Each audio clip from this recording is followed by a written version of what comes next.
그러면 증인이 이해했던 이 확보와 경계에는 아까 사람들 안으로 출입을 못하게 하는 거 그리고 그거 포함됩니까? 그것은 말씀하셨듯이 이건 어떻게 보면 이해 사람 잘못입니다. 확보 및 경계에서 봉쇄하라고 했을 때 거기에 정확하게 아까 말씀드렸듯이 어떤 것은 정확하게 해라, 어떤 것은 정확하게 하지 마라 라고 정확하게 지시가 돼야 됩니다. 그래야 그러면 이해하고 현장에서 그게 애매하면 다시 지시를 구합니까? 어떻습니까? 통상은 이제 어느 정도 시간이 되면 네. 여유가 있으면 그럴 수도 있습니다. 주신문 재주신문 15분 하십시오. 증인 저도 몇 가지 여쭤보겠습니다. 8-5항에서 반대신문 8-5항에서요. 피청구인 대리인께서 뭐 여러 가지를 이렇게 묶어서 물으시는 바람에 증인도 예라고 대답하고 넘어가신 것 같은데 지시받은 내용 중에 본회의장에 들어가지 못하도록 저지하라거나 국회의원을 체포하라거나 이런 지시는 받은 사실이 없다는 거 이해가 됐고요. 그런데 마지막 거 국회의 계엄 해제 요구안 가결을 저지하라는 지시를 받은 사실이 없지요. 이 부분은 이런 워딩으로 지시를 받은 거는 없다고 하더라도 아까 증인 앞에서 얘기하신 내용에 따르면 그 대통령으로부터 두 번째 받은 전화 이게 의결 정적수가 안 채워진 것 같으니 빨리 안으로 들어가서 의사당 안에 있는 사람들을 데리고 나와라. 이걸 다른 말로 하면 국회 계엄 해제 요구안 가결을 저지하라. 이런 지시 아닙니까? 저는 그거를 뭐 그렇게 제가 유추해서 더 해석하는 것까지 확대시키는 것은 그렇게 하고 싶지는 않고 전 분명히 국회의원을 끌어내라는 사항으로 제가 그렇게 알았습니다. 그러니까 그거하고 의결 정적수하고 연결시켜 보면요. 이 의결 정적수라는 게 그렇게 뭡니까? 뭐 이해는 할 수 있다고 저는 생각합니다. 네. 그리고 아까 대통령하고 통화 횟수가 뭐 2번이니 3번이니 그 부분 본인 해명할 기회를 좀 달라고 말씀하셨는데 지금 말씀해 보시죠. 잠깐 말씀드리겠습니다. 네. 3번 전화하셨고 2번 통화하고 1번은 통화가 안 됐습니다. 그게 첫 번째 통화는 헬기 이동할 때 말씀하셨던 사항이고 두 번째 통화는 지금 00시 30분 국회의원과 그 의사당 관련된 부분을 말씀하시는 거고 세 번째는 12월 6일 날 오전 상황이었습니다. 그 네. 전화는 제가 통화를 안 했습니다. 네. 그렇게 세 번이었습니다. 그리고 그 전에 어디 위치에 있느냐라고 말씀하셨던 부분들은 그건 솔직히 잘 모르겠습니다. 네. 그렇게 말하면 그것까지 되면 4번이 되는 것인데 저는 제 분명히 기억이 전 3번입니다. 네, 알겠습니다. 그리고 통화 시각은 두 번째 통화가 증인 처음에 자수서에 정리하기로는 00시 30분으로 되어 있지 그렇게 않습니까? 제가 그렇게 썼습니다. 그렇게 기억을 하셔서 네. 정리를 하셨는데 예. 그 당시에는 아까 이미 휴대폰은 압수가 된 상태였고 예, 그건純粋하게 제 기억으로 그렇죠. 쓴 근데 시간이었습니다. 나중에 증인 공소장에는 00시 20분으로 되어 있기는 하죠. 예, 그렇게 써져 있었습니다. 근데 그건 아마도 이 검찰에서 압수된 비아폰 통화 내용을 분석을 해보고 시간을 확인해서 00시 20분으로 특정한 게 아닌가 싶은데요. 예, 자세한 건 모르겠으나 아마 검사 쪽에서는 이런저런 저 핸드폰 그것까지 확인해서 뭐 썼을 거라고 저는 생각은 됩니다. 네, 알겠습니다. 증인이 부여받은 임무 그리고 증인이 부하들에게 부여해준 임무가 아까 증인은 건물을 확보해서 경계하는 거 그렇게 말씀하셨습니다. 그렇습니다. 예, 그런데 오전에 김현태 증인은 뭐 의미가 어떤 차이가 있는지 모르겠는데 봉쇄하고 확보하는 거 이렇게 얘기를 했어요. 이게 개념적으로 다릅니까? 이게 군인들한테 설명을 하면 그 의미를 분명히 쉽게 그냥 받아들일 것인데 네, 통상 봉쇄라는 것은 군사적 용어로 봉쇄라고 쓰는데 봉쇄라는 이 목적을 달성하기 위해서는 그 중간에 어떤 지역을 확보하고 경계를 해야 그 봉쇄라는 게 달성됩니다. 그렇게 연계되는 겁니다. 예. 그러면 건물을 확보하고 경계한다고 했을 때 이제 말하자면 이게 뭐 건물을 통제하고 출입도 통제하고 이런 개념도 포함이 돼 있을 것 같은데요. 그러면 증인이 이해했던 이 확보와 경계에는 바깥 사람들 안으로 출입을 못하게 하는 거 그리고 그거 포함됩니까? 그것은 말씀하셨듯이 이건 어떻게 보면 이해 사람 잘못입니다. 확보 및 경계에서 봉쇄하라고 했을 때 거기에 정확하게 아까 말씀드렸듯이 어떤 것은 정확하게 해라, 어떤 것은 정확하게 하지 마라 라고 정확하게 지시가 돼야 됩니다. 그래야 그러면 이해하고 현장에서 그게 애매하면 다시 지시를 구합니까? 어떻습니까? 통상은 이제 어느 정도 시간이 되면 네. 여유가 있으면 그럴 수도 있습니다. 근데 통상 그거는 이제 그 판단한 그 지휘관의 몫입니다. 네. 근데 그걸 물어보는 사람이 있고 안 물어보는 사람이 있기 때문에 무조건 된다라고 할 수는 없습니다. 그러니까 이런 지시를 받고 나갔는데 막상 가보니까 그 건물 안에 이날도 그랬지만 건물 안에도 사람이 많아요. 예. 그럼 그 사람들은 어떻게 해야 되나요?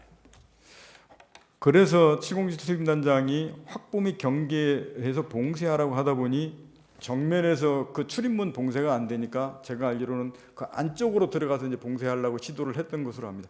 그래도 어찌됐든 간에 봉쇄를 하려 그러면 출입문이 통제가 돼야 봉쇄가 되기 때문에 그 역할에 집중했었던 것 같습니다. 그 12월 6일 날 아까 나왔던 김병주 TV에 출연을 하셨다는 거죠. 예, 그리고 이날은 피청구인하고 통화 내역 2번 중에 앞에 것만 얘기를 하신 거고요. 그렇습니다. 예, 그 두 번째 얘기를 못한 이유는 아까 얼핏 설명을 하셨고, 그리고 국회에 나가서 얘기하신 게 12월 10일이죠. 12월 10날 국방위원회 가서 얘기하셨죠. 그렇습니다. 예, 그리고 그때도 오전에는 이 김병주 TV 때 얘기했던 요 내용만으로 유지를 하시다가 오후에 이제 두 번째 통화 내용에 대해서 국회에서는 그날 처음 얘기하신 거죠. 예, 그것도 말씀하신 대로 제가 그 말을 하는 게 너무 파급력이 크다라는 거를 네, 뭐 그거 이해됩니다. 그게 그런데 이해가 돼서 예. 멈칫멈칫한 게 사실입니다. 네. 그런데 국회에서는 이날 처음 얘기한 건데 사실은 그 전날 검찰에서 자수서도 내시고 조사도 받으셨잖아요. 그렇게 했습니다. 그 자수서에 이 두 번째 통화 내역이 벌써 들어가 있고 다 들어가 그 있습니다. 내용도 적어 내셨고 예, 진술하시면서도 그 내용을 다 얘기를 하셨지 않습니까? 그죠? 그렇게 했습니다. 그렇죠. 그래서 지금 상대방에서는 아직 뭐 반드시 본격적으로 묻지는 않았습니다만 12월 10일 날 그 점심 시간에 휴식 시간에 박범계 의원하고 아까 뭐 사진도 보여주면서 그때 회유를 당해서 이 진술이 오염되고 그래서 두 번째 얘기를 한 게 아니냐 이렇게 얘기하는데 그때 회유가 됐다는 거는 그 전날 검찰에서 본인이 낸 자수서하고 진술 내용하고 이 시간 관계만 봐도 앞뒤가 안 맞는 얘기죠. 퇴유당한 게 아니고 제가 오전에 멈칫멈칫하고 말을 못하다가 점심 먹으면서 스스로 판단했던 결과라고 분명히 말씀을 드리고 도저히 이 부분들을 제가 더 감추고 말 안 한다고 넘어간다고 될 성질이 아니라고 생각을 했습니다. 네. 그래서 오후 그 국방위가 오전 열리면 답변하실 때도 아까도 화면에서도 보였는데 다른 전화 더 없었습니까라는 질문에 증인이 직답을 못 하시더라고요. 좀 멈칫하는 게 보이긴 했어요. 제가 그거 말을 해야 되나 어떻게 되나 사실 통화 사실만 인정해놓고 사실은 그때까지도 내적 고민이 좀 많았습니다. 네. 이 상황 종료되고 난 뒤에 특전사 병력이 국회에서 이제 철수를 하는데 해제 의결된 후에 그 철수는 증인 판단으로 철수 지시를 한 거죠. 그렇습니다. 대통령이나 국방부 장관으로부터 철수 지시를 받은 적이 있습니까? 철수 지시는 받지 않았고 03시부터 05분 사이에 김용현 전 장관이 비화폰 통화하면서 저한테 어떻게 하냐라고 전 장관이 물어봐서 제가 국회하고 그 선관위 세 군데 민주당사 여론조사권 임무 중지하고 철수하겠습니다라고 말씀을 드리고 나서 그 다음 철수지 이런 것도 이루어졌습니다. 네. 그 지금 끌어내라고 한 대상이 국회의원이 아니고 특전사 요원이었다. 피청구인이나 김용현 씨는 이렇게 얘기를 하고 있습니다. 그 얘기는 알고 계시죠? 예, 그런데 이게 이 두 사람으로부터 직접 지시를 받은 분이잖아요, 증인은. 예, 제가 직접 받았습니다. 그러니까 그 당시에 증인은 아까 뭐 얘기하셨는데 이 뭐 의결 정족수 얘기도 앞에 있었고 하기 때문에 별로 뭐 오해할 여지가 없을 것 같기는 한데 그 당시에 이해했던 맥락이 오늘 얘기하신 그대로신 거죠. 예, 국회의원으로 이해했고 그게 상황상으로도 아까 11시 50분에 김용현 장관이 707 특임단 병력 추가 출동을 지시를 하잖아요. 예, 그래서 그때 추가 지시를 한 거는 앞에 가 있던 그 김현태 대령이 지휘하는 그 인원만 가지고는 이렇게 국회 통제가 안 되고 확보가 안 되니까 부족하다고 보여서 추가 출동 지시를 한 거죠. 네, 전 그렇게 이해했습니다. 예. 그런데 이 사람들이 지금 이게 요원을 빼내라고 한 거다라고 얘기한 시점이 00시 20분이에요. 30분 뒤입니다. 그 707 그 작전 요원들이 분명히 그 시점에는 본관에 들어가 있는 인원이 없었습니다. 그렇죠. 김현태가 들어간 유리창 깨고 들어간 게 00시 36분 그 정도죠. 34분. 4분인가 저는 그 정도로 기억합니다. 34분이고 증인하고 통화한 게 36분. 36분 그때 통화했습니다. 그렇죠. 그러니까요. 그러니까 00시 20분 그 어간에는 안에서 빼낼 요원이라는 사람이 안에 있지가 않은 상황이에요. 그때 당시에는 본관에 인원이 없었습니다. 그리고 제가 물어볼 거는 마지막인데요. 이 증인은 김영은 장관으로부터 미리 들은 얘기가 있어서 아까 12월 1일 날 어디 출동해야 된다는 얘기는 들으신 상태 아닙니까? 그렇습니다. 예. 그러면 이 장관이나 대통령이 이때 계엄을 해서 국회, 선관위, 또 뭐 여론조사기관 이런 데를 군인들을 보내 가지고 뭘 하려고 했다고 생각하십니까? 그 당시에 어떻게 생각하셨어요? 지금 결과론적으로 지금 역추적에서 제가 그 부분을 말씀드리는 건 좀 제한될 것 같고 네. 그것은 그 당시에 어떻게 그거는 생각하셨는지 시설 확보 및 경계하라고 얘기를 그냥 고지그대로 뭐라고 그렇게만 하고, 이해를 예. 하셨어요. 근데 그거를 이어서 뭐 그다음부터는 어떠한 목적으로 그렇게 했느냐라고 하는 부분들은 지금 하시는 말씀들은 제가 비상계엄 끝나고 나서 지금 다 그런 알겠습니다. 말씀들을 예. 들었기 때문에 뭐 그것도 이해할 부분이 있는 말씀입니다. 그 그런데 말씀들을 제가 거꾸로 앞으로 들고 예. 가서 얘기하는 건 아닌 것 같습니다. 그게 이제 계엄 시작할 때를 기준으로 하면 그러신데 예. 국회에 출동했잖아요. 그리고 아까 대통령으로부터 두 번째 전화를 받았을 때 의결 네. 정족수가 안 된 것 같으니 안에 있는 사람 국회의원들 끌어내라. 이 지시를 받았을 때는 이건 뭔가 아니라고 생각하셨던 거 아닙니까?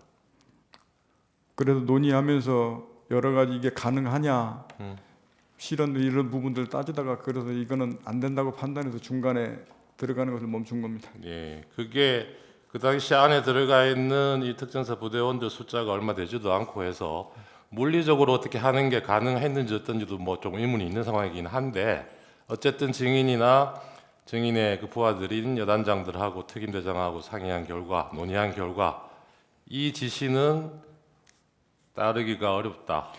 예, 분명하게 현장에 있는 그때 당시에는 제가 통화할 수 있는 건 707 특임단장이 바로 본관에 들어가 현장에 있었기 때문에 707 특임단장하고 통화할 수밖에 없었고 707 특임단장도 그거는 그렇게 안 됩니다라고 저한테 의견을 분명히 줬기 때문에 그럼 그만하자 하고 혹시 나서 그 그렇게 시점에 시켰습니다. 이상현 여단장하고도 의논을 했습니까? 그 상태 이상현 여단장은 아마 제 스피커폰으로 이 통화된 내용들 상황을 인지한 것 같고 제가 그 김현태하고 통화된 다음에 제가 그 뒤에 야 들어가면 안 돼 그만 멈추라는 통화를 제가 두세 번 통화를 했는데 그게 그때 당시에 전화가 끊기고 안 들리고 해서 했던 그런 기억이 있다고 저는 국회 때도 말씀드렸습니다. 알겠습니다. 상세하게 말씀해 주셔서 감사합니다. 그 주신문상 준비한 것 중에 16개 가항 물어보겠습니다. 저희 아까 그 계엄 해제 요구안이 가결된 후에 이제 철수 지시를 하셨다고 했잖아요.